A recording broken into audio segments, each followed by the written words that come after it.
नमस्कार, आदाब। मैं खुशबू अख्तर और आप देख रहे हैं पल पल न्यूज। दोस्तों, आपने अक्सर विपक्षी नेताओं को ईडी द्वारा गिरफ्तार करते हुए देखा होगा। पैसों का अंबार लगे वीडियोस आपने सोशल मीडिया पर ईडी द्वारा जारी किए गए कई ऐसे प्रकरण देखे होंगे। भारतीय जनता पार्टी भी अब ईडी के दम पर 2024 में 400 पार लाने के सपने देख रही है और इसी सपने को पूरी तरीके से ईडी अधिकारी ने चकनाचूर कर दिया है। ये चकनाचूर इस तरह से हुआ है दोस्तों कि 20 लाख की रिश्वतखोरी के दम पर जब ये भांडा फोड़ हुआ तो एक एक कर तमाम ईडी अधिकारियों की असलियत सामने निकल कर आ गई और ये असलियत बताती है कि जिसके दम पर भारतीय जनता पार्टी 2024 का चुनाव जीतने की सपने देख रही है, वहीं रिश्वतखोर ईडी अधिकारी पूरी तरह से धरे जा रहे हैं। मामला सामने आया है तमिलनाडु से,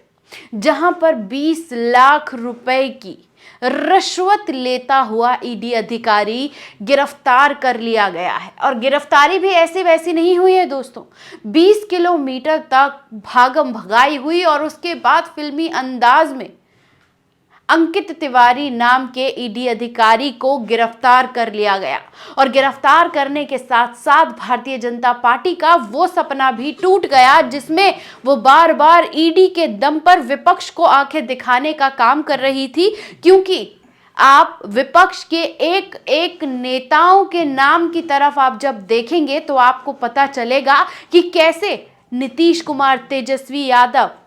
ममता बनर्जी के भतीजे से लेकर राहुल गांधी तक तमाम लोगों को ईडी का डर दिखाकर, रेड दिखाकर कारनामे करने वाली भारतीय जनता पार्टी के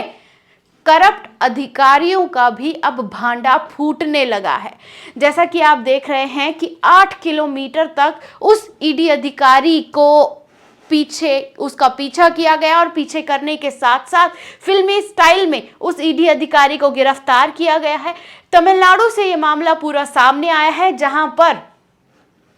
प्रदेश निर्देशालय में एक बड़े अधिकारी ने 20 लाख की फिरौती मांगी थी डॉक्टर से। और उस डॉक्टर ने जब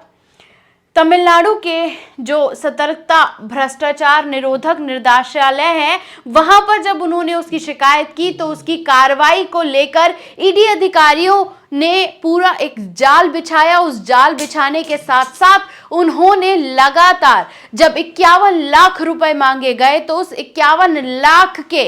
पूरे प्रकरण को बार बार व्हाट्सएप पे हो रही चैट्स को सबूत के तौर पर इकट्ठा किया गया और फिर 20 लाख रुपए को लेकर जब ये पैसे दिए गए तो पैसे देने के साथ वो पूरा का पूरा प्रकरण एक अच्छे खासे सबूत के तौर पर जब भ्रष्टाचार निरोधक संस्था के पास जमा हो गया तब उन्होंने 20 लाख लेते हुए उस अधिकारी के ऊपर रेड की। और रेड करने के टाइम पर वो अधिकारी इतनी तेजी से भागा जैसे आप तमाम भाजपा के नेताओं को भागते हुए देखते हैं और 8 किलोमीटर तक वो जो हमारे सीआरपीएफ के जवान हैं उन्होंने उनका पीछा किया और उसे गिरफ्तार किया। और इस मामले में एक बात और भी जानने वाली है दोस्तों कि यहाँ पर जो लोकल जो पुलिस थी उन्होंने उसमें पूरी तरीके से दखल अंदाजी नहीं दी ताकि ये मामला इस तरह से ना हो कि सबकी मिलीभगत है। इसीलिए सीआरपीएफ जवान को यहाँ आगे रखकर भ्रष्टाचार निरोधक जो पूरी संस्था है उन्होंने आकर इस घूसखोर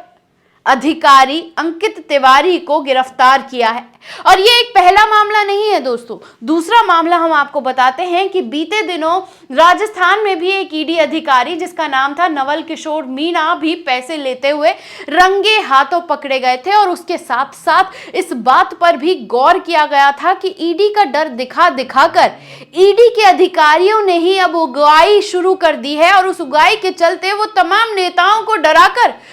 डॉक्टर्स को डराकर, बड़े बड़े अधिकारियों को डराकर सस्ती इनकम के नाम पर भ्रष्टाचार करते हैं। और जो उनसे डर जाता है उनसे वो करोड़ों छापते हैं और जो उनसे नहीं डरता उन्हें डराकर